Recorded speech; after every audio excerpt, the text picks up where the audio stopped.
അപ്പോഴേ ഇന്ന് നമ്മൾ ഉണ്ടാക്കാൻ പോകുന്നത് ഒരു നാടൻ ചമ്മന്തിയാണ്. ഇത് വളരെ ഈസി ആയിട്ടുള്ളൊരു റെസിപ്പിയാണ്, വളരെ ടേസ്റ്റിയാണ്.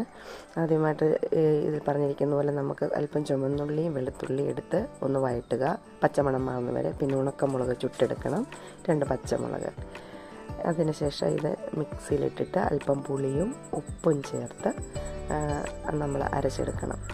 അത് ഒരുപാടങ്ങ് അരഞ്ഞു പോവുകയും ചെയ്യരുത്, ഈ പരുവത്തിന് അരച്ചെടുക്കുക. ഉപ്പും പുളിയും മസ്റ്റാണ്, നമ്മൾ ചേർത്തിരിക്കണം.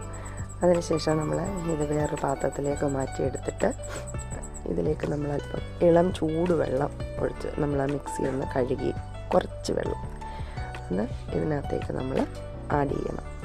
കുറേശ്ശെ ആഡ് ചെയ്ത് കൊടുക്കുക. ചമ്മന്തിയുടെ ആ ഒരു കുറുകി വരുന്ന ഇതനുസരിച്ച് കുറേശ്ശെ നമ്മൾ ആഡ് ചെയ്ത് കൊടുക്കണം. നല്ലവണ്ണം കുറുക്കിയെടുക്കണം. നല്ല ടേസ്റ്റി ആയിട്ടുള്ള ഒരു റെസിപ്പി ആയതുകൊണ്ട് ഒരുപാട് വെള്ളമായിപ്പോയാൽ അതിൻ്റെ ടേസ്റ്റ് കുറയുന്നതാണ്. അപ്പോൾ നമ്മൾ നന്നായിട്ടൊന്ന് ഇളക്കി അതിൻ്റെ ഒരു കുഴമ്പ് രൂപമായിട്ടുണ്ട്. അപ്പം ഈ കൺസിസ്റ്റൻസി പോരാ, അപ്പോൾ കുറച്ച് വെള്ളം കൂടി നമ്മൾ എടുക്കണം.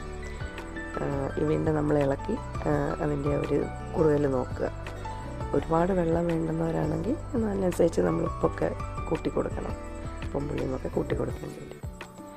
എന്നിട്ട് ഇതിലേക്ക് ഇനി ഒരു മിശ്രിതം കൂടി നമുക്ക് ആഡ് ചെയ്യേണ്ടതുണ്ട്. അതുകൊണ്ട് നമ്മൾ വെള്ളത്തിൻ്റെ അളവ് നോക്കി തന്നെ എടുക്കുക. ഇതിലേക്ക് അല്പം ഇനി ചേർക്കാനുള്ളത് വെളിച്ചെണ്ണയാണ്. പച്ച വെളിച്ചെണ്ണ അല്പം തൂളി കൊടുക്കണം. വീണ്ടും ഇളക്കി ഈ ഒരു കൺസിസ്റ്റൻസി ആവുന്നതിന് വരെ ഇളക്കിയെടുക്കണം. നല്ല ടേസ്റ്റി ആയിട്ടുള്ള ഒരു ചമ്മന്തിയാണ്, ആർക്കും ഇഷ്ടപ്പെടും. ഒരുപാട് ആരാധകരുണ്ട് എനിക്ക് ഈ ചമ്മന്തിക്ക്. നല്ല ചൂട് ചെണ്ടുമുറിയും കപ്പ അതെടുത്തിട്ട് ഈ ചമ്മന്തിയിലേക്ക് മുക്കി ഒന്ന് ടേസ്റ്റ് ചെയ്ത് നോക്കിക്കേ, സ്വർഗ്ഗം കാണും കേട്ടോ. വളരെ നല്ലതാണ്, ഉപയോഗിച്ച് നോക്കിയാലറിയാം, നിങ്ങൾക്കും മനസ്സിലാവും എൻ്റെ ആ ഒരു ടേസ്റ്റ്. എളുപ്പമായിട്ട് നമുക്ക് അവധിക്കുള്ള ദിവസങ്ങളിലൊക്കെ ഉപയോഗിക്കാവുന്നതാണിത്. കണ്ടില്ലേ, കളറ് തന്നെ സൂപ്പറല്ലേ, നല്ല ടേസ്റ്റിയാണ്.